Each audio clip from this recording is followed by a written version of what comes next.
That's a turkey buzzard.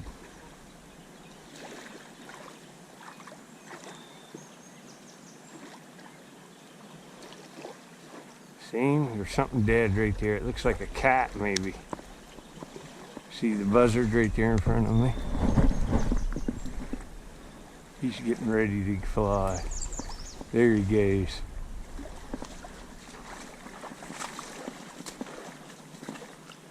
There he goes. That's a dead possum. That's what they're after. Right there it is. Yuck.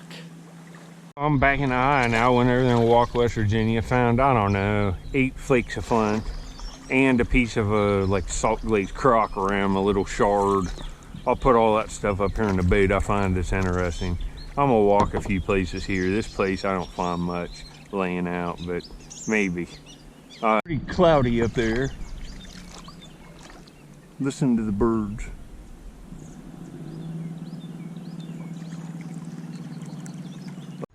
Well, I am back at the beaver den of ancient treasure, and this is my first screen out of it, and I haven't even got it screened down. I see an artifact. You see it? It's hematite. It's right here. I can see a facet. It's just cut in half. This is a nice one. Oh yeah, it's a good one.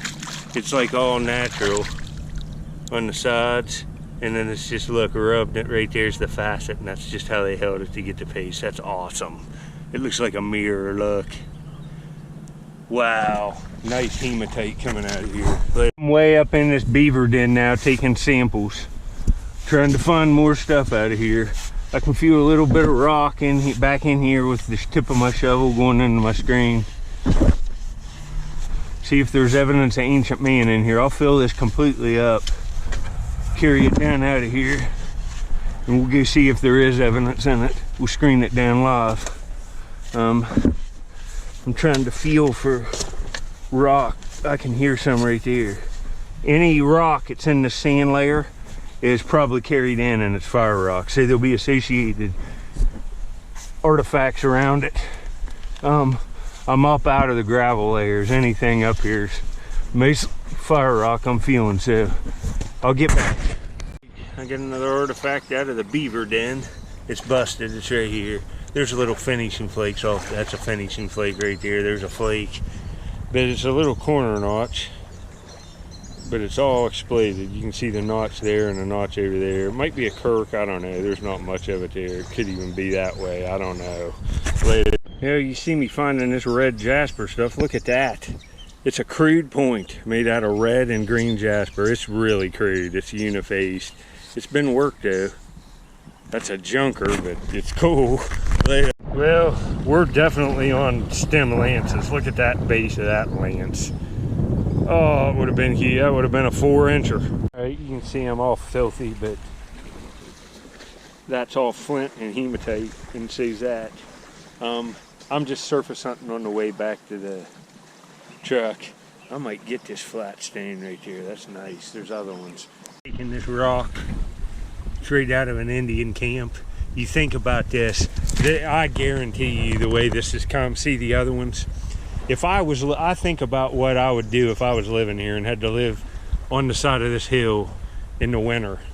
I would have a little house built back in to where it went back in partially underground, and I'd have like round stones under the flat stones to where I could have a fire under the house and have a heated floor, and they would have had the fire right on the base clay.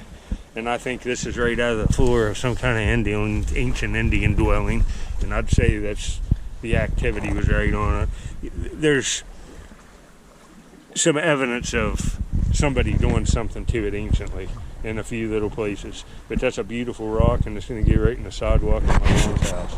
So it was a win for this. But we got that on the boat. It'll be an easy haul back to the truck.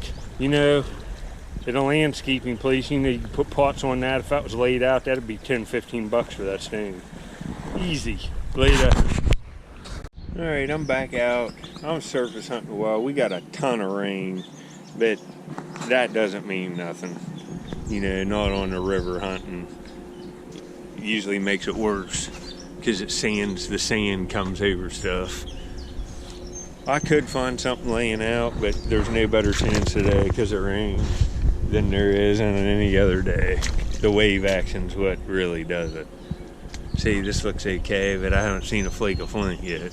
And the river went up higher. Now there's my first flake right there. That's evidence of ancient man there. But this limits, the water went up a little bit. It takes away places for me to look. Like not all the places are exposed. Now some of them's underwater, so it cuts my hunting area in half. See, out in the water I can see, just as long as it doesn't get muddied up from boats. And I'd say my best chance of finding one today is laying in the water. Just my thoughts. There's fired rock. Just my thoughts a little bit of what I'm doing here today. I have a shot, and finding one laying out would be pretty nice for a video and not having to do the sifting. But I'm going to do some sifting, and hopefully I can find one doing that. It's usually 9 out of 10 chance.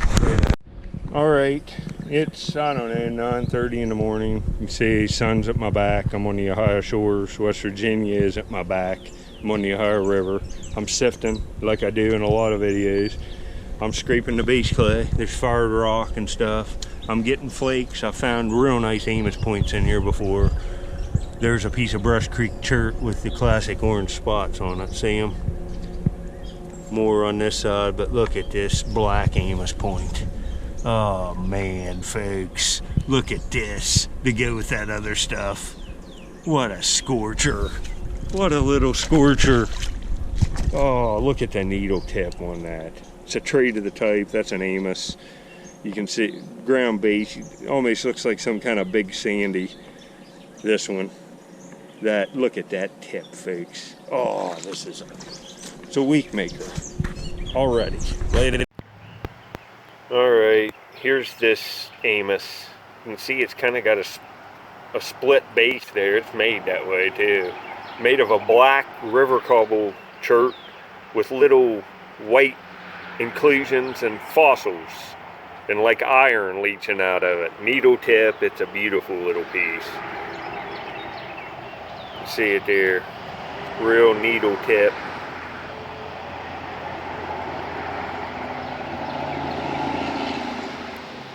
And it came from right where I've been finding all this other stuff.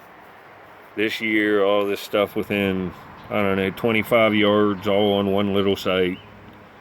That's a real good look into Amos points, right there. And we're only at April, and this is all this year. That's a pretty good looking display, to say the least, I think. I've been doing good. Surface hunting some more. I just picked this up. See how this is chipped and it's got a little like nipple on it there? See it? That's a little perforator. See how they got that burr? It was used to engrave something, or it's a purposely made tool. Found it laying right here. Right in the water right here. Not bad. Fun and stuff. There's a little finishing flake from the manufacturer of an ancient artifact right there. A little piece of black, about the same color of black that that point I found earlier is made out of. Same site. They like the black material, that's for sure. I'm looking. Got another scorcher. I'm at the beaver dam, and what I'm doing now, everything that's blown out of the shore. See, I'm carrying the stuff out. Up in here under where the beavers have pulled all this stuff out, I just archaeologically excavated this slowly so I wouldn't break nothing. Took all the fire rock and material off the base clay. There's nothing left there to dig, but there is out here. There's a layer in here about this thick of all the stuff that's settled and laying here on the base clay. And I saw this flash on my screen, and I don't know what this is. This is just how I saw it laying. Look at this black point. This is awesome. Look right, I saw it flash on my screen, and when I picked it up, this is just right where it settled. I saw it flash. Well, there could be another point in here. What the heck is this? Oh, this is beautiful. Real heavily ground base. It's like a side notch. Look at how fine that is. Fossil inclusions in it. Look at the thinness. I don't know what to call that. It's an archaic point. Look at the chipping. Oh, that's in the edge work. It's just superb. Man, I'm finding nice points, that's for sure. Later. Yeah, I'm back home. You can see this point. These little inclusions in here, in this circle thing, those are fossils. Some kind of little, like, marine fossils. But you can just see, look at the chipping on this point. It's kind of got a bevel down that edge. See it? But it's really well made. I would say this is some kind of mid-archaic dart point. It's definitely an attle throwing dart. Look at that's pretty deadly, razor thin, and look at the chipping on that. Really, it's nice material. And you can see the edge they got on it and that tip. And the base is ground. I'm not, you know, it could be early archaic. It's got a kind of split base to it. It's an odd point. It's got grinding to it, but more so in the notches. I'm saying that's at least 6,000 years old. But what to call it exactly, I'm gonna have to look here longer. It's gonna take me another year at least. Look at the tip. All right, thanks for watching. All right, there's the point I called a kirk, and I still think it's a kirk. You know, a few in the overstreet that are larger, the outline's exactly the same. It's something like that. Then you look at the point today, the chipping styles are similar. Look at the tips, the edge work. Is that related to a kirk? Maybe. But if you find that point randomly in a field without the other stuff, what do you call it? And the stuff is associated where I'm at. You know, it'd be different if I was finding Madison points with a kirk. That stuff all came out of one layer in the bank. And you got these string towns. I found several lance type points in there. This is the nicest one, of course. You can see the spurs on the base. It's what it is. And it fits with the kirks. It's kind of, you're solving a mystery. You're a detective. And that's what I do. This is what makes it interesting for me. Going out in a cornfield and picking up a random arrowhead just doesn't float my boat. Doing this floats my boat. What else is going to come from there to go in this series of points to where we can really get to 100% certainty what all this stuff is? It might take 2 years. 2 years of just going every day. So that's what I do. Later.